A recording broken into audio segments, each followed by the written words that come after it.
কঠিন বিপদে পড়ে গেলে আপনি সাথে সাথে এই 4টি আমল করবেন, ইনশাআল্লাহ আল্লাহ তাআলা আপনাকে সাথে সাথে গায়বী সাহায্য করবেন। অনেক সময় আছে আমরা অনেক বড় বিপদে পড়ে যাই, আমাদের দেয়ালে পিঠ থেকে যায়, কোনো মানুষ আমরা খুঁজে পাই না, আমরা হতাশার মধ্যে পড়ে যাই।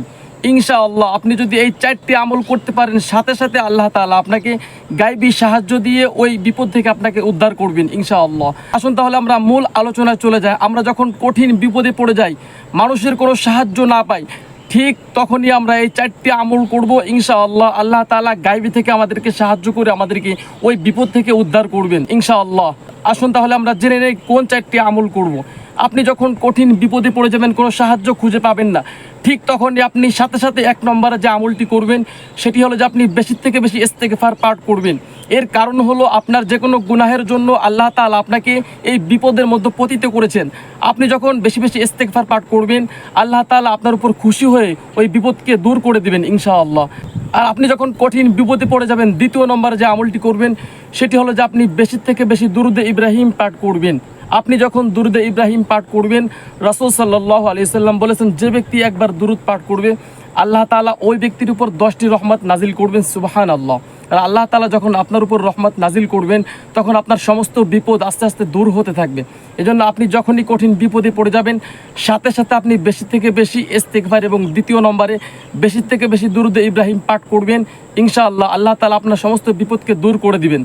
কঠিন বিপদে পড়ে গেলে আপনি 3 নম্বর যে আমলটা করবেন সেটা হলো যে আপনি বেশি থেকে বেশি দোয়া ইউনুস পাঠ করবেন। আপনারা সকলেই জানেন যে আল্লাহ পাক রব্বুল আলামিন এই দোয়া ইউনুসের মাধ্যমে হযরত ইউনুস আলাইহিস সালামকে মাছের পেট থেকে কঠিন বিপদ থেকে রক্ষা করেছিলেন। এজন্য 3 নম্বরে দোয়া ইউনুস বেশি থেকে বেশি পাঠ করবেন, আর সেটি হলো লা ইলাহা ইল্লা আনতা সুবহানাকা ইন্নী কুনতু মিনাজ জালিমিন। এই দোয়াটি বেশি থেকে বেশি পাঠ করবেন, ইনশাআল্লাহ আল্লাহ তাআলা আপনাকে কঠিন বিপদ থেকে রক্ষা করবেন। কঠিন বিপদে পড়ে গেলে 4 নম্বর যে মোস্ট ইম্পর্টেন্ট একটি আমল করবেন সেটি হলো যে আপনি বেশি থেকে বেশি এই দোয়াটি পাঠ করবেন, আর সেই দোয়াটি হলো ইয়া জাল জালালি ওয়াল ইকরাম। আপনি এই দোয়াটি বেশি থেকে বেশি পাঠ করার চেষ্টা করবেন। এই দোয়াটি বেশি থেকে বেশি পাঠ করবেন, ইনশাআল্লাহ আল্লাহ তাআলা আপনাকে কঠিন বিপদ থেকে রক্ষা করে আপনাকে হেফাজতে নিয়ে যাবেন ইনশাআল্লাহ।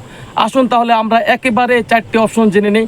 1 নম্বরে বেশি থেকে বেশি ইস্তেগফার পাঠ করবেন, 2 নম্বরে বেশি থেকে বেশি দুরূদে ইব্রাহিম পাঠ করবেন, 3 নম্বরে বেশি থেকে বেশি দোয়া ইউনুস পাঠ করবেন, আর 4th নম্বরে মোস্ট ইম্পর্টেন্ট যে দোয়াটি সেটি হলো বেশি থেকে বেশি ইয়া জাল জালালি ওয়াল ইকরাম, এটি আপনি পাঠ করবেন ইনশাআল্লাহ। আপনার যত বড় বিপদ হোক না কেন, আল্লাহ তাআলা আপনার সমস্ত প্রকার বিপদকে কাটিয়ে আপনাকে গায়বী সাহায্য করবেন।